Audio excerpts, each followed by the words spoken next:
symptoms, saying early detection can curb the spread of the virus. However, it is important for Nigerians to know that surveillance requires the vigilance of everybody. It's all of society approach to ensure that we're better prepared to be able to detect this, because early detection, early reporting, and early presentation of the affected individuals to the health facility for them to seek care will be the game-changing opportunity for us to promptly detect this disease. Head of Health Emergency Preparedness at the NCDC, Dr. Balogun Ogboi, speaking there.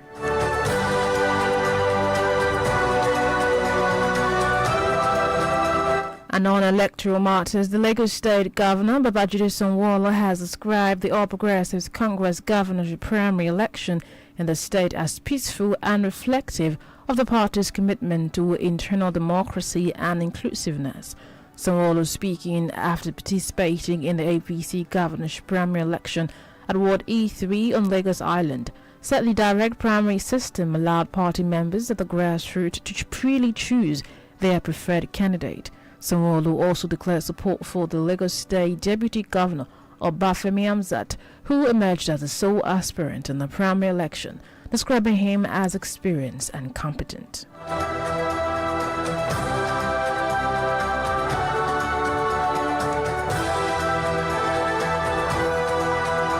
And on to the opposition, the Kabiru Turaki-led faction of the People's Democratic Party (PDP) has denied allegations that it barred presidential aspirant from obtaining nomination forms ahead of the party's presidential primaries.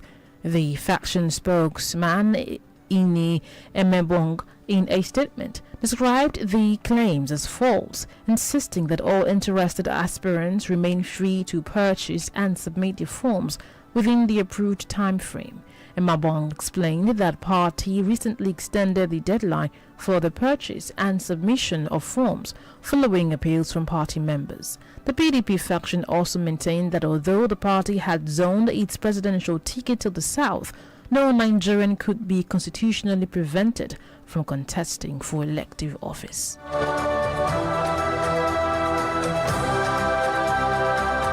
In the meantime, the Independent National Electoral Commission (INEC) has announced plans to conduct a by-election for the vacant Rivers South East Senatorial District seat on June 20.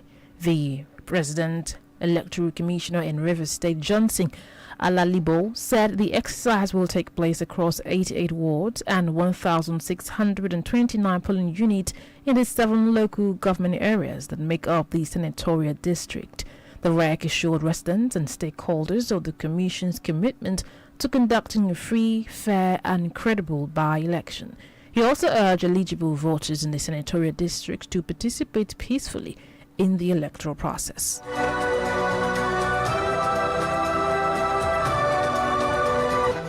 And away from electoral matters onto security, the Oyo State Governor, Seyi Makinde, signed an executive order number 001 of 2026, regulating the registration, coordination and operations of vigilance groups, associations and organizations involved in security-related activities across the state. The governor said the move became necessary to strengthen security coordination, prevent abuse of unregulated groups and avoid ethnic confrontation amid rising insecurity in parts of the country.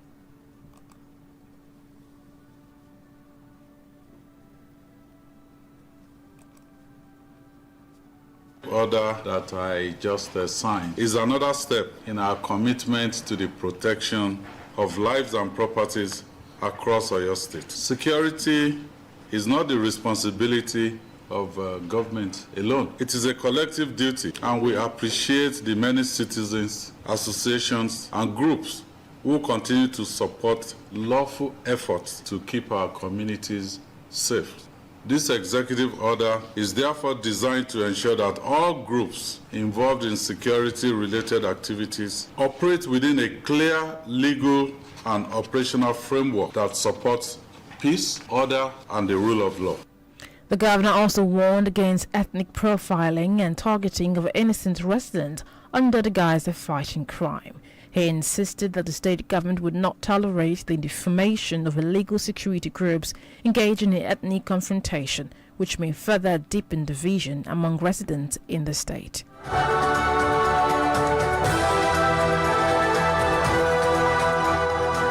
On Metro, an assistant superintendent of police, Newton Ogboi, the police officer who sparked outrage online after threatening to shoot anyone caught filming him while on duty, has apologized to Nigerians, saying his comments were made out of frustration. In a new video, the officer explained his comments were misunderstood and that he was not against citizens recording police officers.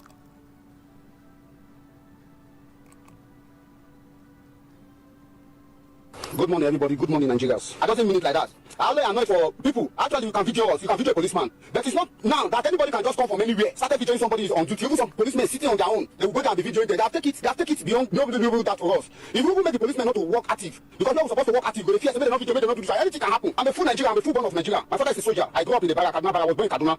I don't mean it like that. But just because of annoyance, because of some other people have started making trending video about policemen and all. You should not do us like that, because we don't have the capable time to work as activities, men. I'm not just talking. I talk with annoyance. And if I talk, if the thing pain the investment like that, Mona forgive me. Mona forgive me, because all of us are brother. No matter anything when they happen, all of us are one love. Now, you don't come for this one, you don't go. Not be so. How would they kill my people? I don't do that. Everybody should. In an earlier video, the officer who claimed to have served for 26 years in the police force threatened to shoot dead anyone who records him while on duty.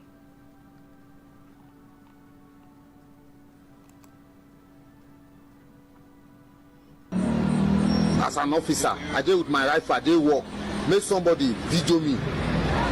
Make that oga when give an order, someone at the video us, he go do your burial for you. He go bury you. Now he go bury you.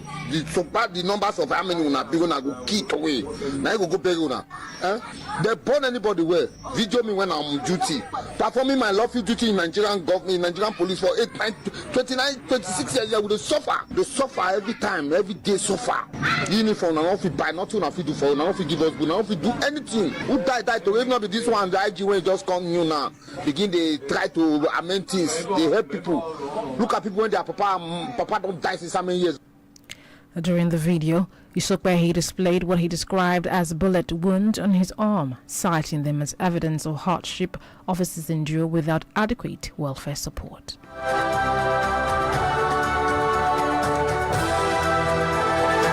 Back to education.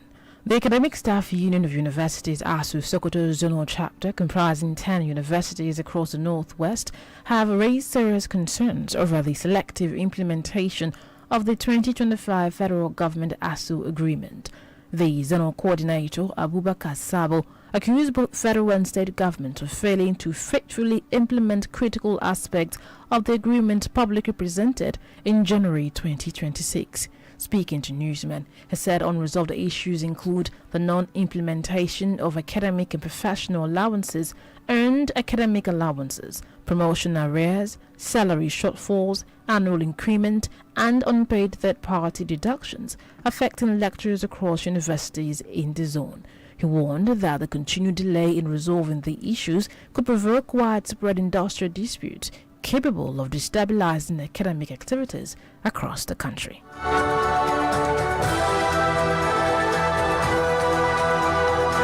Coming up on News Express and Sports, Sina Djokovic kept apart in French Open draw. On Entertainment, Basketball for Society for Amplifying Failure. To stay with us.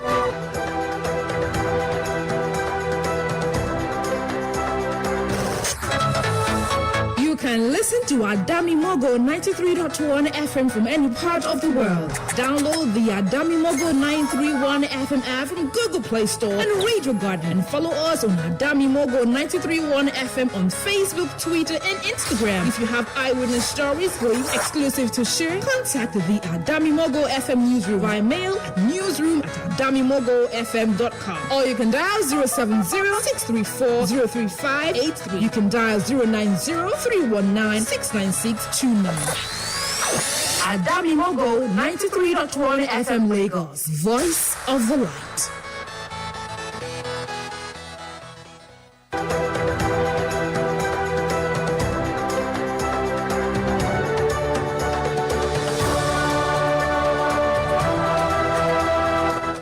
We're still there now to the rest of the news. On Global Express, Ghana says it has delayed the evacuation of more than 800 of its citizens from South Africa after a viral video showing the alleged assault of a Ghanaian man triggered outrage. The footage showing the attack on Emmanuel Asamoah, a Ghanaian living in South Africa, circulated widely on social media during the latest wave of xenophobic violence targeting foreign nationals in the country. The Ghanaian Foreign Ministry said earlier this month that it was evacuating citizens from South Africa as a result of the violence. The ministry says some 800 Ghanaians were to be evacuated starting today, but the process was delayed because of the large numbers of evacuees and legal clearance procedures required by South Africa. Still on Global Express, a UK radio station has issued an apology to King Charles III and his listeners after a technical glitch led to a false on-air announcement declaring that the monarch has died. King Charles III was incorrectly pronounced dead on Tuesday afternoon following what Radio Caroline described as a system error involving its death of a monarch emergency protocol. In a statement, the station's manager Peter Moore explained that the error was due to a computer malfunction at the main studio, which triggered an automatic shutdown of programming, which is part of the station's protocol for such announcement. The station emphasized that the announcement was false and expressed regret over the distress it caused. Radio Caroline, founded in 1964 and known for broadcasting across Europe and online, confirmed that it continues to support royal broadcasts, including Christmas messages from the monarchy.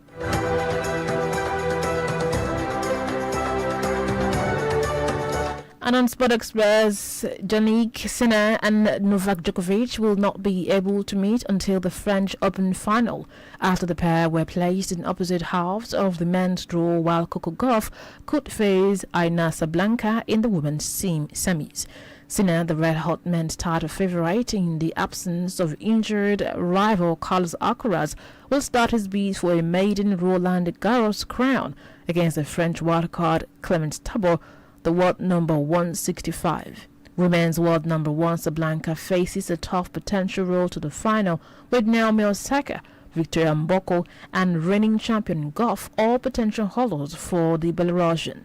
The build-up to the event, which gets underway on Sunday, has been overshadowed by threats from players to boycott some of their media duties over a pay dispute with Grand Slam tournament organizers.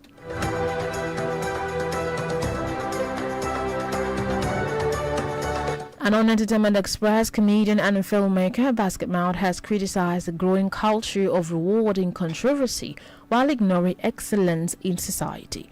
In a recent post shared on his Instagram page, the entertainer accused some Nigerian blogs and media platforms of prioritizing scandals and embarrassing moments over genuine achievement and hard work. Basket Mouth lamented that society has gradually embraced mediocrity and outrage culture, questioning why success stories no longer generate the same excitement as public scandals. He argued that people who build businesses, create jobs, break barriers, or positively impact lives rarely receive the same attention given to controversies online. The comedian urged Nigerians to return to celebrating innovation, hard work, positive impacts instead of focusing mainly on gossip, outrage, and public downfall.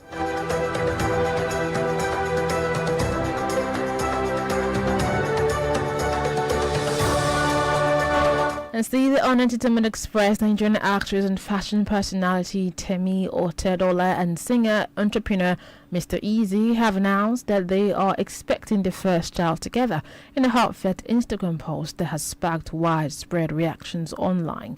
The announcement in a post on Instagram quickly drew congratulatory reactions from fans, colleagues, and public figures, with many celebrating the couple's latest milestone. As we conclude News Express on our Dami Mogo 93.1 FM this evening, here is a recap of the biggest stories. We told you President Bola Tinubu appointed Professor Segun Aina as the new registrar of the Joint Admissions and Matriculation Board (JAM), succeeding Professor Ishak Oloyede, whose tenure expires on July 31, 2026. We also told you the Nigeria Center for Disease Control (NCDC) assured that preparedness and precautionary measures are being taken to prevent the Ebola virus from entering Nigeria, saying there is no need to panic.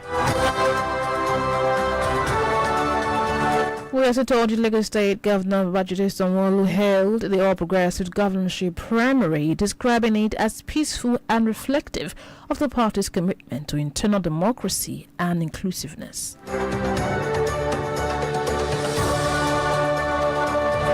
And that is our package this evening on News Express and at Damimogo 93.1 FM Lagos. On behalf of the production team, I am Ogboi Mark. Good evening and thank you for listening.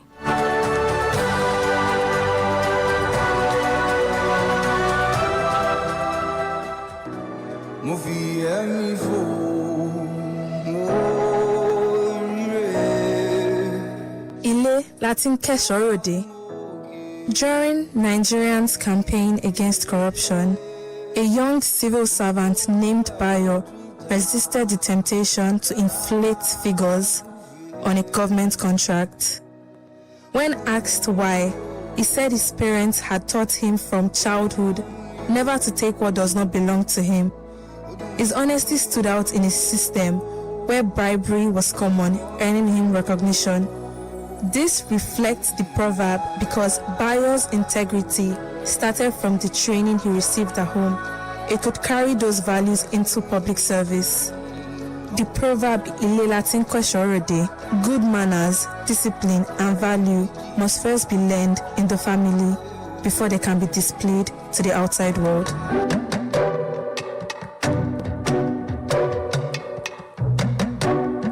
Happy Independence Day, my Niger people. Feel it there. Why you put on there? Mo fẹ́ bẹ́ẹ̀.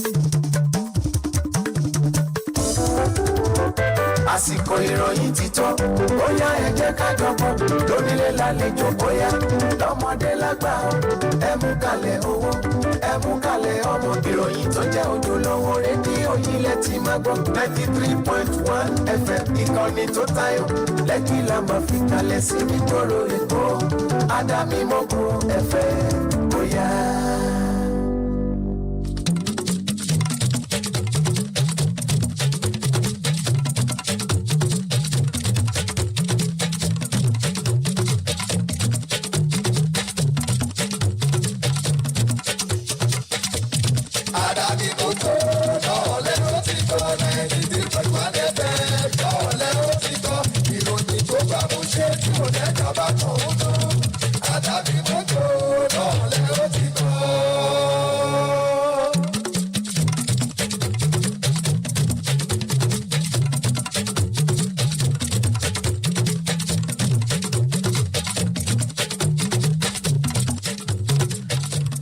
Ẹ̀kúrọ̀lẹ́ Akotan Iroyin ló ń dé sí etí gbọ́ yín láti ìkànnì Adámimógo 93.1 FM ní Lekki Phase 1 ní ìpínlẹ̀ Èkó.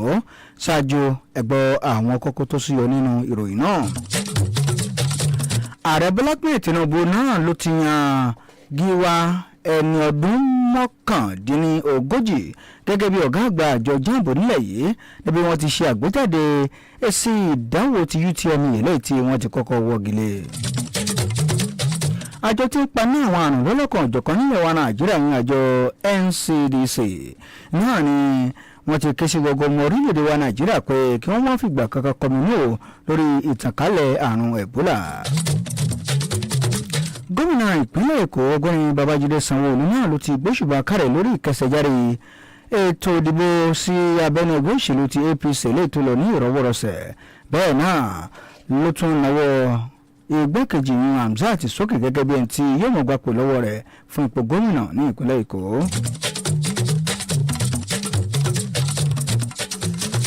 ìròyìn náà rẹ̀ lẹ́kùnrẹ́rẹ́ Túndé Ọláwùyí lóníròyìn.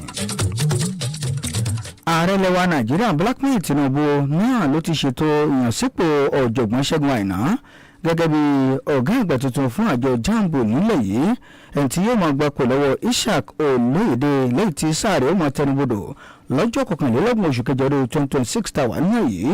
olùdámọ̀ràn pàtàkì sí ààrẹ lórí ọ̀rọ̀ tó ní ṣe pẹ̀lú ìfitónilétí tó ń ti ààtò pẹ̀lú ọgbọ́n àtinúdá Báyọ̀ Nànúgà òun náà ló kéde léyìí lónìí òde yìí pé Àìná òun náà ló jẹ́ akọ́ṣẹ́mọṣẹ́ lẹ́yìn tó ti ní ìrírí ọdún 15 gẹ́gẹ́ bí ẹni tí ó ń ṣe ìtanijí fún ìjọba àpapọ̀ ilẹ̀ wa Nàìjíríà tó ń ti àwọn ìjọba ìpínlẹ̀ lórí àtúnrọ̀ ìlànà ẹ̀rọ ìmọ̀ ìjìnlẹ̀ ìgbàlódé tó ń ti àtúntò lọ́lọ́kọ̀ ọ̀jọ̀kan láwọn iléeṣẹ́ lẹ́lẹ́kajẹ̀ka ńlẹ̀ yìí. Àìná òun náà ni ó máa pé ẹni 40 ọdún lóṣù keje ọdún 2026 táwà nínú èyí lẹ́yìn tó sì jẹ́ ọ̀jọ̀gbọ́n lẹ́ka ìmọ̀ ìjìnlẹ̀ ẹ̀rọ ayárabíàṣá tí ó sì ń kàwé ní ilé ẹ̀kọ́ ti Ọbáfẹ́mi Awólọ́wọ̀ tó jẹ́ ọ̀jọ̀gbọ́n ní ilé ẹ̀kọ́ ọ̀hún nílùú Ilé-Ifẹ̀ pẹ̀lú ìwà àkọ́ṣẹ́mọṣẹ́ lẹ́yìn tó ní lẹ́nu iṣẹ́ tí ó sì tún jẹ́ ẹni tí ó ti mú ọ̀pọ̀lọpọ̀ ìwà àkọ́ṣẹ́mọṣẹ́ bá ẹ̀ka tó ní ṣe pẹ̀lú àwọn ìmọ̀ ìjìnlẹ̀ ẹ̀rọ nílẹ̀ wa Nàìjíríà tó ń ti àwọn ìlànà àtẹ̀lé lórí ọ̀rọ̀ ìdánwò lọ́lọ́kan òjọ̀kan tó ń ti àtúnrọ̀ àwọn ẹ̀ka ilé ẹ̀kọ́. ẹ̀wẹ̀ àjọ ti jáàbù náà ló ti kéde títari èsì ìdìbò fún ti UTM ìtọ́dún yìí jáde eléyìí tí ṣe ọ̀rìndínkanlé ní igba lẹ́yìn tí wọ́n ti kọ́kọ́ wọ́gi lé látàrí ìwà mọ̀kàrúrù lẹ́yìn tí wọ́n kó wáyé níbi ètò ìdánwò náà. Agbẹnusọ fún àjọ Fabian Benjamin òun náà ló ti pé àwọn èsì ìdánwò náà ni wọ́n kọ́kọ́ wọ́gi lé lẹ́yìn iṣẹ́ ìwádìí eléyìí tí wọ́n ṣe lórí ìwà mọ̀kàrúrù tó wáyé níbi ètò ìdánwò ọ̀hún kó tó di pé wọ́n ti wá ṣe àgbéjáde rẹ̀ lẹ́yìn ìgbà tí wọ́n rí dájú pé àwọn kan ò wu ìwà mọ̀kàrúrù níbi ètò ìdánwò náà.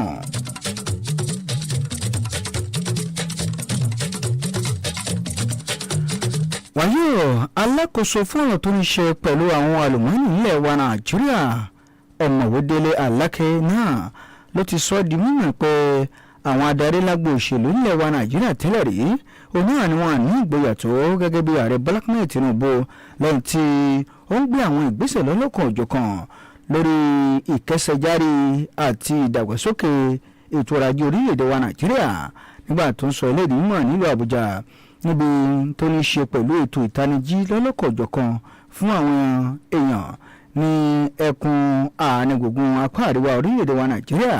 Níbẹ̀ náà ló ti ń bẹnu àtẹ́lu àwọn adarí ilẹ̀ wa Nàìjíríà tẹ́lẹ̀ rí pẹ̀lú bí wọ́n ti kùnà lórí àti kojú ọ̀rọ̀ sí àwọn ìdojúkọ lórí àtúntò ètò ọrọ̀ ajé orílẹ̀-èdè wa Nàìjíríà tó ti ṣíṣe ètò ìtanijí lọ́lọ́kan òjọ̀kan. Nínú ọ̀rọ̀ náà ló ti pé orílẹ̀-èdè wa Nàìjíríà náà ni ò bá ti dojúdé bí ààrẹ Bọ́lá Ahmed Tinubu ò bá gbé ìgbésẹ̀ akin láti yọ owó ìrànwọ́ orí epo lọ́dún 2023 eléyìí tó kọjá lọ. ẹ̀wẹ̀ Aláké náà ni ó ṣàfi ọwọ́ ìdánilójú ẹ̀ sọ̀yà pé àwọn àtúnlọ lọ́lọ́kan òjọ̀kan lábẹ́ ìṣàkóso tí ń bẹ lóde lásìkò yìí òun náà ni yóò ṣe àtúnlọ ètò ọrọ̀ ajé orílẹ̀-èdè wa Nàìjíríà tó sì lè kó gbogbo ọmọ ilẹ̀ yìí lápapọ̀. àjọ ilé ètò ìpaná àwọn àrùn lọ́lọ́kan òjọ̀kan nílẹ̀ wa Nàìjíríà yan àjọ NCDC náà ló ti fi ọwọ́ ìdánilójú ẹ̀ sọ̀yà pé àjọ ọ̀hún òun náà ló ti gbáradì láti dẹ́kun ìtànkálẹ̀ àrùn Ebola nílẹ̀ wa Nàìjíríà lẹ́yìn tí ó sì ń ké sí gbogbo ọmọ orílẹ̀-èdè wa Nàìjíríà láti mọ́ fi ìgbà kankan kọminú. Olùdarí lẹ́ka ìgbésẹ̀ pàjáwìrì lẹ́ka ètò ìlera ní àjọ ọ̀hún Dókítà Abíọ́dún Ògúnníyì náà ló sọ ìlérí mímọ̀ níbi àkànṣe ètò kan eléyìí tó wáyé ní ojú òpó amóhùnmáwòrán kan tó sì pé orílẹ̀-èdè wa Nàìjíríà òun náà ló ní ìlànà ọ̀tun tó ń ti ẹ̀ka ètò ìlera eléyìí tí ó jẹ́ ojúlówó láti lè gbójú àgàn sí ìtànkálẹ̀ àrùn ọ̀hún gẹ́gẹ́ bí ó ti tàn kálẹ̀ lọ́dún 2014.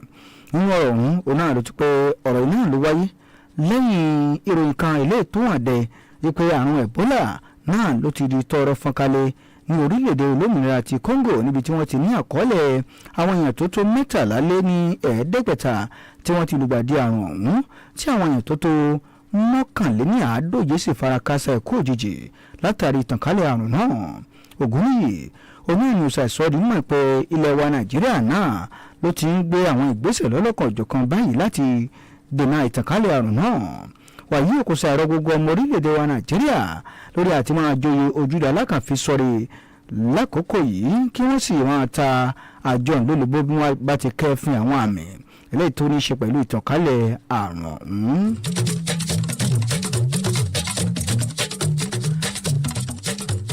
ìròyìn agbo òṣèlú ní ìrọ̀lẹ́ tòní òde lórí àkótán ìròyìn níkànnì adámimógo 93.1 FM. gómìnà ìpínlẹ̀ èkó ọ̀gbẹ́ni babájídé sanwó-olú onáà ló ti ṣe àpèjúwe ètò ìdìbò abẹ́nusípò gómìnà nínú ẹgbẹ́ òṣèlú ti APC ní ìpínlẹ̀ èkó gẹ́gẹ́ bí n tó lọ ní ìrọ̀wọ́ ìrọ̀sẹ̀ tí ò sì ní kọ́nu kọ́ kankan nínú bó ti wùlé ọmọ lẹ́yìn tí ó wà ní ìbámu pẹ̀lú àfojúsùn ẹgbẹ́ òṣèlú ọ̀hún láti tẹ̀lé ìlànà ètò ìṣèjọba àwarawa tàbẹ́nu tó ń ti ètò ìṣèjọba alájùmọ̀ṣe. Sanwó-Olú náà ló sọ eléyìí mímọ̀ lẹ́yìn tó kópa níbi ètò ìdìbò abẹ́nu sí ipò gómìnà lẹ́yìn tí ó ṣe ní wọ́ọ̀dù kẹta ní Lagos Island ní ìpínlẹ̀ Èkó níbi tí ó ti sọ ọ́ di mímọ̀ pé ètò ìdìbò náà ló fún àwọn ọmọ ẹgbẹ́ òṣèlú ọ̀hún lẹ́sẹ̀ kòkó láàyè láti yan ẹni tí wù wọ́n gẹ́gẹ́ bí ẹni tí ó máa darí wọn láwọn ìletò sí ìletò. Sanwó-Olú náà ló ti wá nawọ́ igbákejì gómìnà ìpínlẹ̀ Èkó Ọbáfẹ́mi Hamzat sókè gẹ́gẹ́ bí ẹni tí yóò máa gbapò lọ́wọ́ rẹ̀ ní kété tó bá ti kó lórí àlééfà.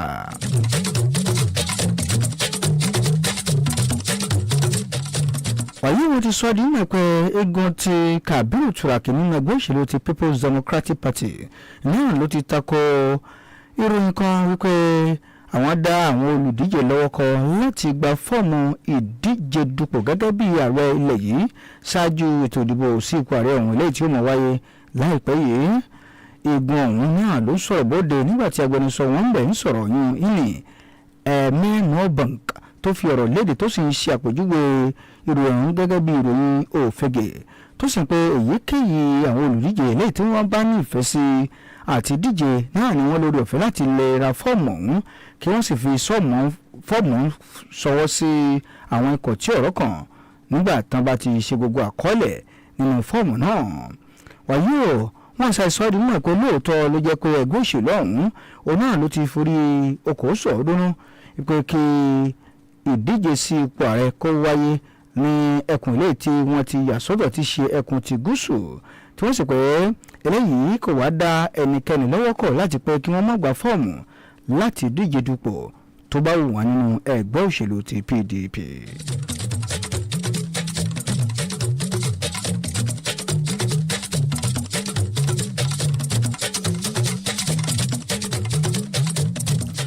wàyí àjọ tó ṣe kò kárí ètò ìdìbò nílẹ̀ wa Nàìjíríà yan àjọ INEC náà ni wọ́n ti kéde ìpinnu wọn lórí àtiléeṣẹ́ ètò ìdìbò láti fi dí àwọn àlàfo kọ̀ọ̀kan ní ẹkùn ìdìbò ti ìlà oòrùn ti gúúsù ní ìpínlẹ̀ ti Rivers lẹ́yìn tí wọ́n pé ìjókòó bíi mélòó kan òun náà ni ó ṣòfò lásìkò tá a wà tí wọ́n sì pé ètò ìdìbò náà ni ó mọ̀ wáyé ní ogúnjọ́ oṣù kẹfà ọdún 2026 tá a wà nínú èyí.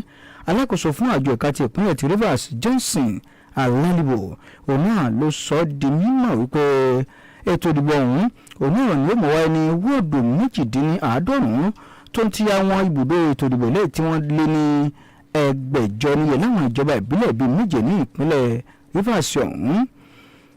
ọ̀gá àgbà náà ló ti wá rọ àwọn olùdìbò kí wọ́n túyàyà jáde nígbà tí ètò ìdìbò yóò bá wáyé láti kópa níbi ètò ìdìbò ọ̀hún lẹ́yìn tí wọ́n sì pé yóò lọ ní ìrọ̀wọ́ ìrọ̀sẹ̀.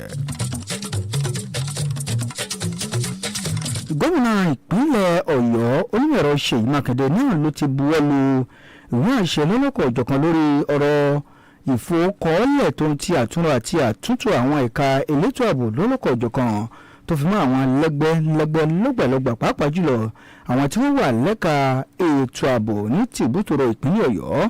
Gómìnà náà ló sọ léde mímọ̀ pé ìgbésẹ̀ yìí náà ló pọn dandan lórí àti jẹ́ kí ẹ̀ka ètò ààbò ìpínlẹ̀ Ọ̀yọ́ kó tún gbópọn sí i yàtọ̀ sí bó ti wà tẹ́lẹ̀tẹ́lẹ̀ tó sì ń yànjú lórí àti máa tako àwọn ìgbésẹ̀ tí ò tọ́ lórí ohun tó lè fa ìjà ẹlẹ́yàmẹ̀yà ní ìpínlẹ̀ Ọ̀yọ́.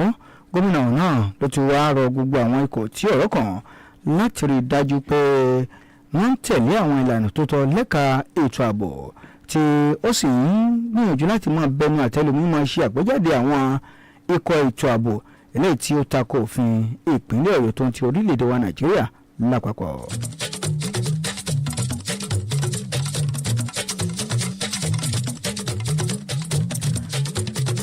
ẹgbẹ́ àwọn olùkọ́ láwọn ilé ẹ̀kọ́ gíga fásitì ilẹ̀ wa Nàìjíríà ní ẹgbẹ́ ASUU eléyìí tí wọ́n jẹ́ ti ẹ̀ka ìpínlẹ̀ ti Sokoto ńbẹ̀ ibi tá a ti rí àwọn ilé ẹ̀kọ́ gíga fásitì 10 ní tìbútòrò ẹkùn ìwọ̀ oòrùn ti apá àríwá orílẹ̀-èdè wa Nàìjíríà náà ni wọ́n ti ké gbàjarè lórí bí ìjọba ò ṣe kógìrì mọ́ gbogbo àwọn ìwé àdéhùn ilé tí wọ́n ti jọ tọwọ́ bọ̀ lọ́dún 2025 lẹ́yìn tí wọ́n sì pé díẹ̀ nínú àwọn àkọọ́lẹ̀ náà ni wọ́n tẹ̀lé ẹni tí ń ṣojú wọn lẹ́kọ̀ọ́ ọ̀hún Abubakar Sabo náà ló bẹnu àtẹ́lù ìjọba àpapọ̀ ilẹ̀ wa Nàìjíríà tó ń ti àwọn ìjọba ìpínlẹ̀ pẹ̀lú bí wọ́n ti kùnà lórí àtìlẹ́ buwọ́lù tó ń ti ṣíṣe àmúlò ìwé àdéhùn ilé tí wọ́n jọ tọwọ́ bọ̀ ní oṣù kìíní ọdún 2026 nígbà tó ń bá ikọ̀ oníròyìn sọ̀rọ̀ ibẹ̀ náà ló pé ara àwọn tí àwọn ń bèrè lọ́wọ́ ìjọba orílẹ̀-èdè wa Nàìjíríà iná ní owó àjẹmọ́nú ẹnu iṣẹ́ fún àwọn olùkọ́ ní àwọn ilé ẹ̀kọ́ ọ̀hún tó ń ti àwọn ọ̀jọ̀gbọ́n lọ́lọ́kan-ò-jọ̀kan tó ń ti àwọn owó àjẹmọ́nú gẹ́gẹ́ bí ẹni tí ń kọ́ ẹ̀kọ́ nípa ìmọ̀ ìjìnlẹ̀ láwọn ilé ẹ̀kọ́ ọ̀hún tó ń ti àwọn owó àjẹmọ́nú fún ìgbéga ẹnu iṣẹ́ àti àwọn àlàkalẹ̀ owó oṣù wọn lẹ́yìn tí wọ́n àti ìsan títí di àkókò yìí lọ́rọ̀ náà ló ti wá pé bí ìjọba ṣe ń fà ń lẹ̀dọ̀ lórí ìgbésẹ̀ ọ̀hún òun náà ni ó lè ṣe àdínàgbòkú fún ìkẹsẹ̀jáde ẹ̀ka ètò ẹ̀kọ́ láwọn ilé ẹ̀kọ́ ọ̀hún ní tìbútòrò ilẹ̀ wa Nàìjíríà.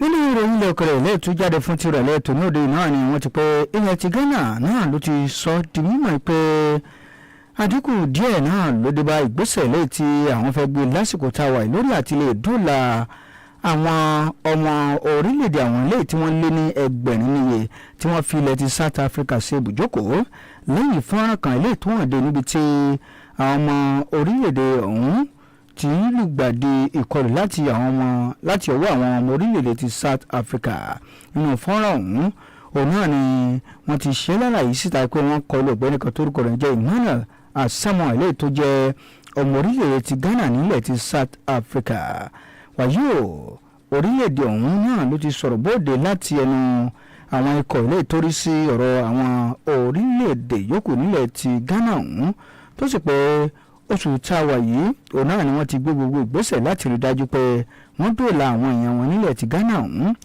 àwọn pé àwọn ìgbésẹ̀ lọ́lọ́kọ̀ ọ̀jọ̀kan eléyìí tí ó ti ń gbéraṣọ láti òní òde yìí òun náà ló fà dóńlẹ̀ látàrí bí àwọn ọmọ ilẹ̀ Ghana ọ̀hún ṣe pọ̀ nílẹ̀ ti South Africa tó sì yẹ kí wọ́n tẹ̀lé àwọn ìlànà tó tọ́ kó tó di pé wọ́n rí wọn kó padà wá sílé nílẹ̀ ti South Africa.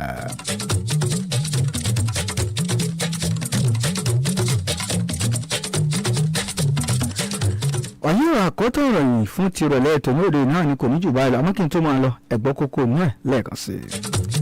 ààrẹ ilẹ̀ wa Nàìjíríà Blackman Tinubu náà ló ti ọ̀jọ̀gbọ́n Ṣẹ́gun Àìná gẹ́gẹ́ bí ọ̀gá àgbà àjọ ti JAMB tuntun ni wọ́n ti pé àjọ náà ló ti ṣe àgbéjáde àwọn èsì ìdánwò ti UTME eléyìí tí wọ́n ti kọ́kọ́ wọ́gi lé fún tọdún nìyí.